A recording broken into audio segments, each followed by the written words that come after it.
Assalamualaikum warahmatullahi wabarakatuh.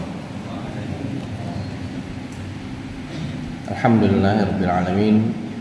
Wa sallu wa sallimu ala nabiyyina Muhammadin wa ala alihi wa sahbihi wa man tabi'ahum bi ihsanin ila yaumiddin. Allahumma inna nas'aluka 'ilman nafi'a wa na'udzubika min 'ilmin la yanfa'. Ikhwani at-talabah, hafizakumullahu jami'an.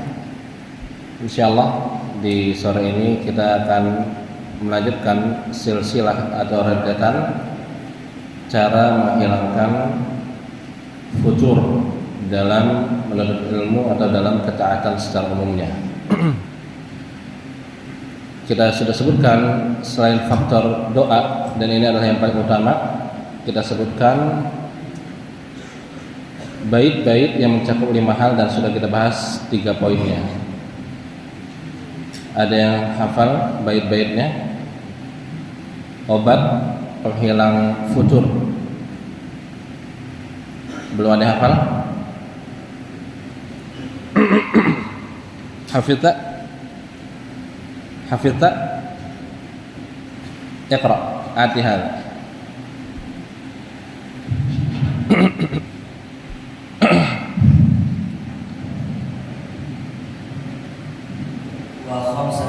علاج ضعف الهمة قراءة في سير الأئمة وذكر فضل العلم والتعلم وصحبة الطلاب أهل الهمم ونقلة المعلوم من صنف إلى آخر فيما نفعه قد حصل لكي تعود نفسه مشتاقة وعلى التحميل فوق الطاقة. بارك الله فيك. في آخر ada lagi yang hafal selain Rilki? Halas? Nah, kita sudah sebutkan yang pertama membaca bagaimana biografi ulama terdahulu, perjalanan mereka, qira'atul fi siyaril a'immah. Kemudian menyebutkan keutamaan ilmu.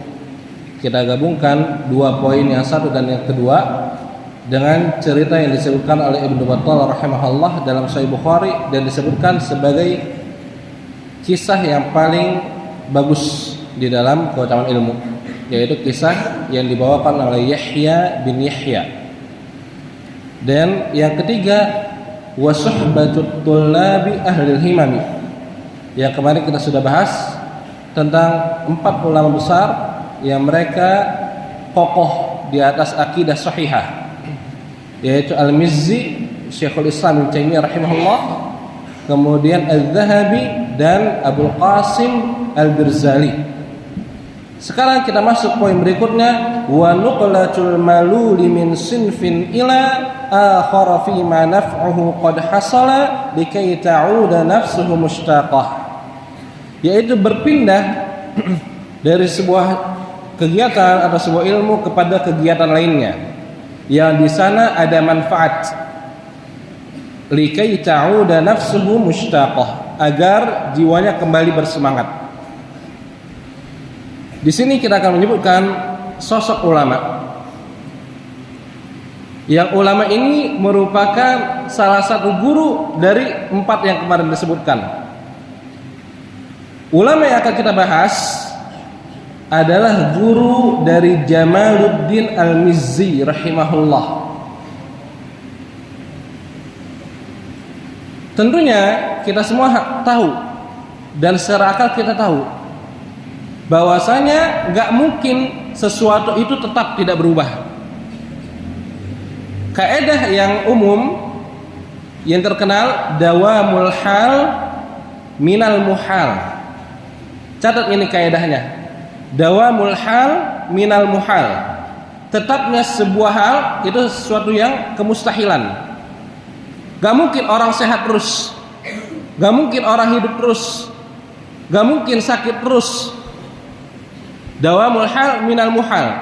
Bahkan kalau ada melihat air diam misalkan, air diam, lama-lama apa? Airnya rusak. Dawamul hal minal muhal. Begitu pula kita, kalau kita monoton bahas itu aja, biasanya apa? Agak berat. Biasanya berat dan dapat menimbulkan apa? Kejenuhan. Makanya berpindah mencari apa? Fun yang lain ini dapat apa? Menumbuhkan semangat lagi. Ulama ini yang akan kita bahas adalah ulama yang singkat umurnya. Umurnya singkat. Akan tetapi kalau kita cek rumah-rumah kaum muslimin, kebanyakannya ada buku yang ditulis oleh beliau. Dan Ustaz yakin di sini 150% atau 200% atau kalau lebih mungkin. Kalau ada 1000% itu udah 10 kali lipat. Antum semua punya karya tulis beliau. Beliau adalah sosok yang dibawa oleh Syekh Yasin bin Yusuf Al-Marakishi. Syekh Yasin ketika itu melewati sebuah kampung, sebuah desa di daerah Damaskus, melihat anak-anak bermain dan melihat di sana ada satu anak kecil dipaksa bermain tapi kabur dan nangis. Akhirnya Syekh Yasin bin Yusuf Al-Marakishi pergi ke bapaknya mengatakan bahwasanya anakmu ini didik yang benar, kecondongan kepada agamanya sangat besar, nangis malah baca Al-Quran. Kemudian sosok itu adalah Al-Imam siapa? Abu Zakaria Yahya bin Syaraf An-Nawawi rahimahullah, yang lahir pada tahun 631 Hijriah. Imam An-Nawawi rahimahullah, ikhwan, beliau menceritakan tentang dirinya yang disebutkan oleh sahabatnya Abul Hasan Ali Al-Attar. Kata beliau, anna Syekh Muhyiddin haddatsahu, bahwasanya Imam An-Nawawi pernah bercerita, annahu kana yaqra kulla yaumin 12 darsan ala masyayikhihi syarhan wa tashiha. Imam Nawawi dalam sehari hadir belajar kepada gurunya 12 pelajaran. Ikut berapa pelajaran? 12 pelajaran. 12 pelajaran. Kita lihat apa yang dipelajari oleh Imam An-Nawawi rahimahullah. Kemungkinan kalau antum pelajari apa yang dipelajari Imam Nawawi 12 dalam sehari, antum langsung jatuh sakit. Kata beliau, darsain fil wasit, saya ikut 2 pelajaran, hadir 2 pelajaran yang membahas kitab Al-Wasit. Kitab Al-Wasit, kitab dalam mazhab Syafi'i yang ditulis oleh siapa? Imam Al-Ghazali rahimahullah. Dan ini subhanallah, jadi buku-buku dalam sebagian buku itu ringkasan dari ringkasan. Jadi buku ini, buku Al-Wasit adalah ringkasan dari bukunya Al-Ghazali yang sebelumnya yang namanya ada Al-Basit. Jadi Al-Ghazali punya buku namanya Al-Wasit. Itu ringkasan dari Al-Basit. Dan ini diringkas lagi menjadi Al-Wajiz. Al-Wajiz diringkas lagi oleh Imam Rafi'i menjadi Al-Muharrar. Al-Muharrar diringkas lagi oleh Imam An-Nawawi rahimahullah menjadi Minhajut Talibin. Al-Basit yang tadi disebutkan adalah ringkasan dari Nihayatul Matlab Al-Juwaini rahimahullah, yang mana ini diambil ada penjelasan dari kitabnya Al-Muzani rahimahullah tentang perkataan-perkataan Imam Asy-Syafi'i. Jadi beliau hadir pelajaran Al-Wasit yang pertama. Siapa yang pernah baca Al-Wasit di sini? Al-Wasit Al-Ghazali. Beliau hadir 2 pelajaran. Kemudian beliau hadir, kata beliau, wa darsan fil muhadzab. Saya hadir juga ikut pelajaran muhadzab karangan Asy-Syirazi dalam fikih Syafi'i.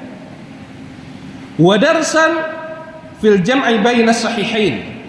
Saya juga hadir pelajaran kitab Al-Jam'u baina sahihain yang mengumpulkan hadis-hadis Sahih Bukhari dan Muslim. Dihitung, udah berapa? 4. Wa darsan fi Sahih Muslim, hadir juga dalam pelajaran Sahih Muslim. Pindah-pindah itu. Wa darsan fil luma' limni jinni. Hadir juga pelajaran Al-Luma' karangan Ibnu Jinni. Buku tentang apa? Al-Luma'. Al-Luma' buku tentang apa? Tentang bahasa Arab. Al-Luma' karangan Ibnu Jinni merupakan buku yang sangat bagus dalam ilmu nahwu. Bahkan dikatakan Ibnu Jinni ini sama kuatnya dalam nahwu seperti Sibawayh. Mungkin yang kita kenal Sibawayh, ada Ibnu Jinni rahimahullah. Udah berapa? Ya hitung, lanjut sendiri. Wa darsan fit ta'rif. Kemudian hadir juga wa darsan sebentar fit ta'rif. Wa darsan fi usul fiqh. Atau di sini maksud ta'rif yaitu bukunya As-Sikit, Ibnu Sikit tentang memperbaiki ucapan. Wa darsan fi usul fiqh. Hadir juga dalam pelajaran usul fikih. Wa darsan fi asma'ir rijal. Hadir juga tentang keadaan perawi. Wa darsan fi usuluddin. Hadir juga di pembahasan usuluddin berkaitan dengan i'tiqad. Lihat bagaimana berpindah Imam An-Nawawi rahimahullah dari satu ilmu ke ilmu lainnya. Enggak selesai 12. Qal, beliau mengatakan wa kuntu u'alliq ala jami' wa kuntu u'alliq jami'a ma yata'allaqu biha min syarhin muskil. Saya senantiasa mencatat di pelajaran syarah hadis yang belum jelas. Wa wuduhi ibarah atau ibarah-ibarah yang belum nampak, belum jelas. Wa dhabtil lughah, saya juga mencatat bahasa yang benar. Makanya kalau Anda melihat Imam Nawawi rahimahullah di kitab-kitabnya, beliau sering memberikan apa? Yang benar adalah begini bacaannya. Imam Nawawi rahimahullah saking perhatian kepada bahasa Arab, beliau menyebutkan contohnya halaqah. Halaqah beliau menyebutkan misalkan di kitab At-Tibyan, halaqah dibaca dengan halaqah dan dibaca dengan halqah. Akan tetapi yang lebih banyak digunakan adalah dengan mensukunkan lam menjadi halqah.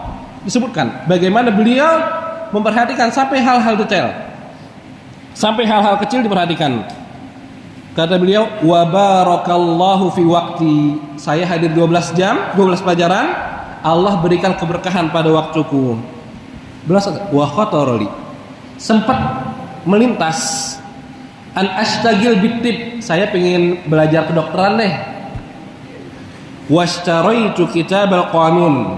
Akhirnya Imam Nawawi beli kitab Al-Qanun tentang kedokteran. Fa'adhlama qalbi. Akhirnya kitab ini malah menggelapkan hati saya. Wa baqitu ayyaman la aqdiru 'ala al-ishtighal. Setelah saya tambah buku ini Al-Qanun, saya malah enggak produktif. Fa aqfaqtu 'ala nafsi wa bi'tu Al-Qanun fa anar qalbi. Akhirnya saya melihat diri saya jual buku itu dan Allah kembali menerangi hati saya. Ini bagaimana beliau menjaga, salah satu kiat beliau menjaga keistiqomahan sehingga tidak monoton. Jadi kalau Anda misalkan lagi baca satu halaman tiba-tiba kok bosan, cari kitab lain. Bahkan sebagian ulama nuzhah, keluar ke kebun dan seterusnya, buat membangkitkan apa? Semangat lagi, buat membangkitkan semangat agar tidak jenuh. Nah, ini yang bisa disampaikan pada kesempatan sore ini. Semoga sedikit bermanfaat. Subhanakallahumma wa bihamdik, asyhadu an la ilaha illa anta, astaghfiruka wa atubu ilaik. Wassalamualaikum warahmatullahi wabarakatuh.